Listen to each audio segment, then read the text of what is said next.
This is a design I'm working on, and if I show you the design, if I go to grid view, these are all the pages in my design. There are 26 pages. Let's close the grid view. To add page numbers to this design, what I'm going to do is to come over to text and click on text here and scroll down. You'll see where it says dynamic text and it says page number. This is a new feature that was added to Canva. And when I click on page numbers, if you see there's a circle here, close this out. This is the page number I added. You can see the page number now that I zoomed into my design. So let me zoom out. So if I click on that page number now, see where it says edit. Open on edit.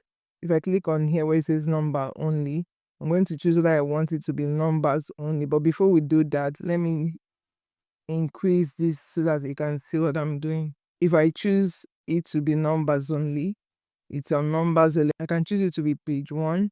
I can come back here and choose for it to be page X of Y, meaning that I'm going to say page 1 of how many pages you have on your design. If I say I leave it as numbers only, I can decide to position it here. I can decide to position it here. I can decide to position it anywhere in my design actually. But let's leave it at where we met it. I can decide to choose which of the pages I want to display number on. I can allow it to display on all pages, which is what it's on by default. But I can choose to toggle page 3 off. If you go to page 3, there's no page number. But let's go back to the first page, which is what we are using to make our edits. I can choose to apply effects to my page number.